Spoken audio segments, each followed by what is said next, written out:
Today is Wednesday, August 16th. We'll tell you about the new evidence showing what likely sparked the deadliest U.S. wildfire in a century, and what former President Trump is saying he'll soon reveal to exonerate him of criminal charges. Also, COVID is starting to make a comeback, what the latest data shows. Plus, which nationwide shortage is impacting back-to-school season. A first-of-its-kind law to protect child influencers online. And would you pay for listening-only seats at Beyoncé's concert? Those stories and more news to know in today's episode. Welcome to The Newsworthy. All the day's news in around 10 minutes. Fast, fair, fun, and on the go. I'm Erica Mandy. Thanks so much for being here. You ready? Let's do this. Well, there is new evidence the deadliest American fire in the last century seems to have been sparked by power lines. Whisker Labs is a private company that monitors the electric grid around the country, looking for issues that might spark a home fire. And Whisker Labs' data from sensors around Maui, Hawaii, showed there were major incidents on power lines around the area where the first of several fires started last week. Security cameras at the Maui Bird Conservation Center actually captured that exact moment, too, when a tree may have fallen on a power line, causing a huge spark, then fire. Some Hawaiians have already been suspecting this and are even suing Hawaii's biggest power utility over it. They say Hawaiian Electric's equipment was not strong enough to withstand strong winds, and that the company should have shut down power, especially since the forecasts were warning about the strong winds days in advance.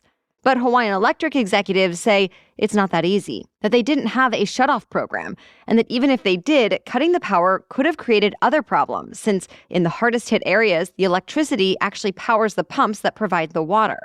So for now, the company says it's focused on supporting the emergency response and developing a long-term recovery plan. As of this morning, officials now say at least 101 people died in the fires, though that number will likely rise. Besides the loss of life, Hawaiians are mourning the loss of thousands of homes, businesses, and historical sites. And many are worried about the damage to revered lands. They say in the days since the fires began, real estate developers have been reaching out about acquiring the land they and their families have lived on for years, if not generations. And now some people tell news crews they're worried if insurance payouts and government assistance don't come fast enough, survivors may sell to people who will drastically change their community. Though the federal government says it is determined to get that aid out as quickly as possible. Former President Trump is fighting his most recent indictment by doubling down on some of the statements that led to criminal charges in the first place. Remember, this latest case out of Georgia accuses Trump of pushing false claims of voter fraud and pressuring officials to ignore the will of voters to keep him in power. Well, now he says his team is finishing up a report to release next week that will exonerate him, since he says it will prove the election actually was rigged. Though up to this point, remember, federal and local election officials of both parties, courts, and even Trump's attorney general have said there is no evidence of widespread fraud. This case out of Georgia is actually considered one of the most serious. Why? Well, for example, 18 other people were indicted with him, including some of his most prominent advisors like Rudy Giuliani and Mark Meadows. And it's not clear what they will all say now that they're actually facing the possibility of jail time. Plus, if Trump gets reelected and found guilty of these charges, he won't be able to issue a pardon for himself or his allies, since those powers only apply to federal cases, not state ones. Overall, across all of his cases, Trump now faces 91 felony counts, and the possibility of standing trial in all 4 of them before next year's elections. One of the highest-ranking FBI officials to ever face criminal charges has now pleaded guilty in the case that accuses him of helping a prominent Russian oligarch despite sanctions. Charles McGonigal admits to accepting secret payments in exchange for doing research on one of the oligarch's rivals. That was apparently after he stopped working for the FBI, but it still broke the law for violating U.S. sanctions and laundering payments. While he could have faced up to 20 years in prison, he'll now spend 5 years in prison at the most because he made a plea deal with prosecutors.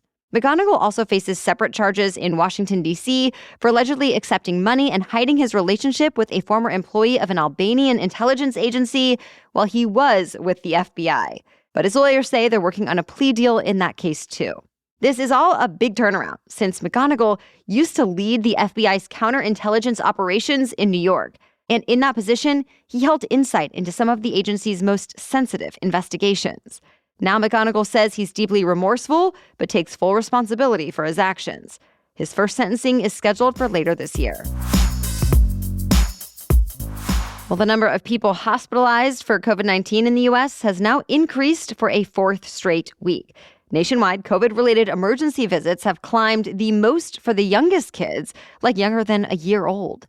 And in some parts of the country, like Arkansas, Louisiana, Oklahoma, and Texas, the share of ER visits involving children under 11 have far surpassed even older adults, though seniors are still considered the most likely to have the worst cases. The latest COVID-19 variant, called EG5.1 or Eris, is most dominant right now. But officials are still saying it has not been causing disease any more serious than earlier variants. And keep in mind, the hospitalizations are nowhere near as high as they were during the peak of the Omicron wave. Still, a lot of immunity built up against any of the strains seems to be waning. A new COVID-19 vaccine is due to be out next month in the U.S. All right, we have much more news for you still coming up, but first, a quick break for our sponsor. Millions of Americans experience thinning hair. It's not only common, it's normal. And it seems like men talk about it pretty openly. But for women, not so much. Well, you don't have to feel alone or frustrated anymore because thousands of women are doing something about it with Nutrafol.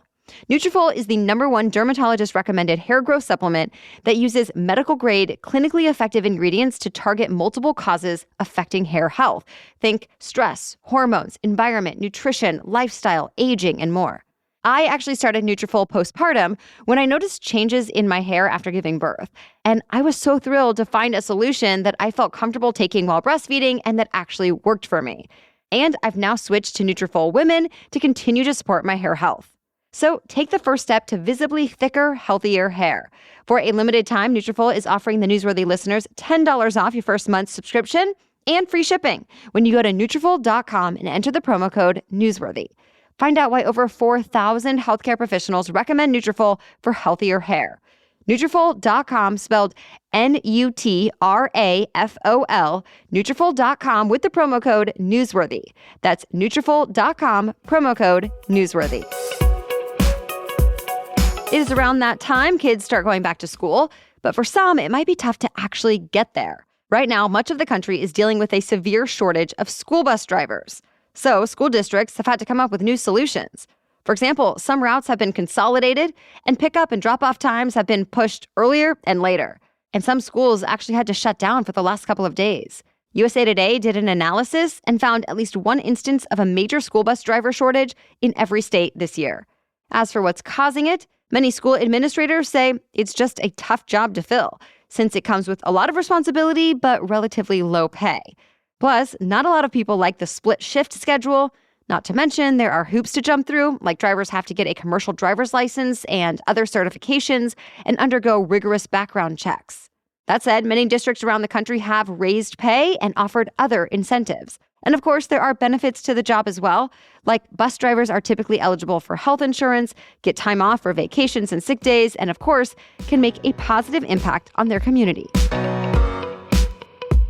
Illinois just became the first state in the country with a law meant to protect child influencers, or even children of adult influencers, from being exploited. It passed with bipartisan support, and then the governor signed it into law this week. It says if parents or guardians are making money off of what they're posting online, and kids are a big part of that content, then the kids need to be compensated as well. Specifically, kids under 16 who are in at least 30% of their guardian's content over the course of a month. The money will have to go into a trust account that the kids can access once they turn 18. Otherwise, the kids would be able to sue. Now, advocates think the new law out of Illinois will inspire more states to regulate the world of online child influencers, too. The Illinois law officially goes into effect next year. It's been a long time coming, but it's starting to look more like traditional TV is on the outs. In the latest Nielsen report, broadcast and cable made up less than half of TV usage for the first time ever. Another recent report found about 4.4 million fewer households are paying for cable and other more traditional TV subscriptions now than they were just this time last year. And as you might have guessed, streaming is mostly to blame. But things have changed since the early days of streaming when many people were cutting the cord to save money. Now, so many streaming services have raised their prices that it's actually become the more expensive option in a lot of cases. As the Financial Times reports, a basket of the top American streaming services will cost $87 a month this fall, whereas the average cable TV package costs $83 a month. Now, to be clear, the Financial Times piece assumes you're subscribing to the most expensive ad-free tiers from Hulu, Max, Netflix, Disney+, Paramount, and Peacock. And it doesn't factor in any deals you might be getting, like from a cell phone carrier. Still, it is considered a turning point and a new era of entertainment. You've probably heard of standing room only concert tickets, but how about listening only tickets? That's become a thing on Beyoncé's latest tour. Ticketmaster has been selling seats at many stops that are actually listed as having no view or no stage view. And they're not that cheap. One local news station in Atlanta says listening-only seats for the show there were being sold for over $200 plus taxes and fees. That said, you might get lucky. One person who bought a listening-only ticket for a show in New Jersey told Insider he could actually see the whole stage from the side. Elsewhere, people have said they were at least able to see a screen showing the performance, so it wasn't just the back of the stage. And then there are some who truly have no view. Meanwhile, some Taylor Swift fans have found a way to do pretty much the same thing for free. There's a trend among Swifties, as they're called, just standing outside stadiums to hear their favorite artist perform. They're calling it Taylor-gating. Well, that's it for the main news today, so now it's time for Work Wednesday, when we break down one interesting career or work-related news story every Wednesday. But first, today's episode is brought to you by Miracle Made. Anyone else here loathe doing laundry? Or at least I don't like finally finishing all the laundry only to feel like I need to do it all over again. Well, I'm here to tell you about Miracle Made's bed sheets, pillowcases, and comforters that prevent, get this, 99% of bacteria and require 3 times less laundry. How do they do it? Inspired by NASA, Miracle Made uses silver-infused fabrics that prevent bacterial growth, which leaves them cleaner and fresh 3 times longer than other sheets. And of course, I wouldn't be telling you about them if they weren't also really comfortable to sleep on. Go to trymiracle.com/newsworthy to try Miracle Made sheets today. And whether you're buying them for yourself or as a gift for a loved one, if you order now, you can save over 40%. And if you use our promo code newsworthy at checkout, you'll get 3 free towels and save an extra 20%. Miracle is so confident in their product, it's backed with a 30-day money-back guarantee. So if you aren't 100% satisfied, you'll get a full refund. Upgrade your sleep with Miracle Made. Go to trymiracle.com/newsworthy and use the code newsworthy to claim your free 3-piece towel set and save over 40% off. Again, that's trymiracle.com/newsworthy to treat yourself. Okay, now back to Work Wednesday. Employees have a new opportunity to air their grievances about work anonymously. The workplace review platform Glassdoor launched new message boards called Bowls. To use the feature, employees have to be verified, but then they're able to join company-specific bowls. There, Glassdoor is hoping they engage in real talk, like they may want to ask leadership anonymous questions, talk about pay packages, or even the latest office gossip with colleagues. Experts say it could be good, so bosses get insight into what their workers are thinking and feeling, and employees might get information and connection that they wouldn't have otherwise. But at the same time, some worry it could hurt certain companies' reputations if the bowls aren't monitored closely. Either way, there are about 30,000 company-specific bowls already, and Glassdoor is hoping that number keeps growing now that bowls have been rolled out to everyone. Well, thank you so much for joining us as part of your daily routine. We'll catch you up on more news to know tomorrow. Until then, have a great day.